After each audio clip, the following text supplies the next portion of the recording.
Hey, listen, I understand you have some smoking gun evidence on Ted Cruz, and you told me off air what it was. Pretty astounding. You and I have been talking about this for years, but now you have it from a government website. I'm not going to give it away. I want you to be able to drop this bombshell on our audience and on the world. You have smoking gun evidence on Ted Cruz and the whole eligibility issue, right?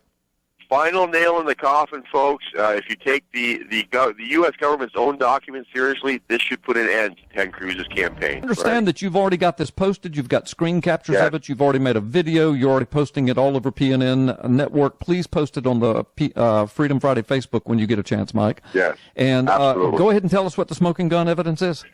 Well, it began with an article somebody sent me along with analysis of the article from the Gateway Pundit, which is a reputable conservative website. And they're making the case that Ted Cruz entered the U.S. illegally in 1974 because his parents failed to file a CRBA form, which is required by U.S. law. You know, Sharon Rondo, she's been doing, a dozen FOIA requests. One is outstanding. They keep tossing them out on her. Right. Tell people what that CRBA form is. It's a form that's required for parents to fill out when their child is born overseas and they want the child to be naturalized, right? Mm-hmm.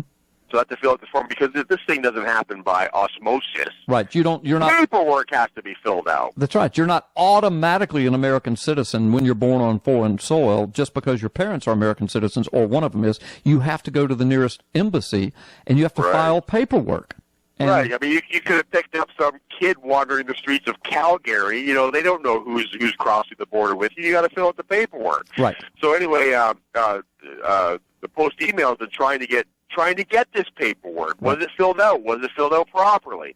So the Gateway Pundit is asking the question: did Ted Cruz enter the U.S. illegally in 1974? Because apparently his parents did not fill out the required forms until 1986. And did Cruz's parents even ever fill out the form, or did they apply for amnesty per President Reagan's Immigration Reform Control Act of 1986? And if that's the case, it would mean that Ted Cruz was in the country illegally from 1974 to 1986. And according to Cruz's own spokeswoman, Catherine Frazier, Cruz's mother did register his birth with the U.S. consulate, and Cruz received a U.S. passport in 1986 ahead of a high school trip to England. Mm-hmm. Cruz's parents didn't file the paperwork for his U.S. citizenship until 1986. It was reported to be because he was going on a school trip and needed a passport. So essentially, he was in the country illegally from 74 to 86. Right, and let's stop and remind folks. You've already alluded to it, but Sharon Rondo at Post an Email. They have filed 12 Freedom of Information Acts with the Cruz campaign saying, show us the paperwork, and the Cruz people are refusing to show the paperwork. And does that not smell like deja vu all over again? Barack Obama, close down your identifying documents and call everybody else tinfoil hat wearing conspiracy theorists that dare to question you. It could be that Ted Cruz is not even a legal U.S. citizen from his birth, much less natural born. But that's not the smoking gun evidence. Tell us the smoking gun evidence. No, and so to wrap that portion up, many people are asking the question, did Ted Cruz gain citizenship through amnesty under President Reagan in 1986? He could clear this up by simply answering the FOIA request. Here's the smoking gun. This is from the United States' own website, folks. This is it. This seals it.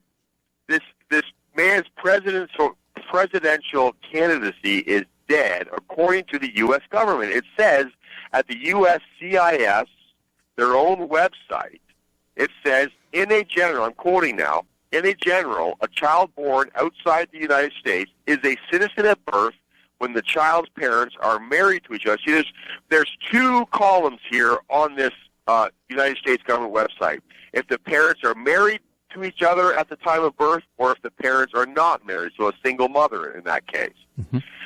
If the parents are married to each other, and these two were married to each other at the time of birth, I'm quoting now, both parents are U.S. citizens at the time of birth one parent is a U.S. citizen at the time of birth, and the birth date is on or after November 14th, 1986.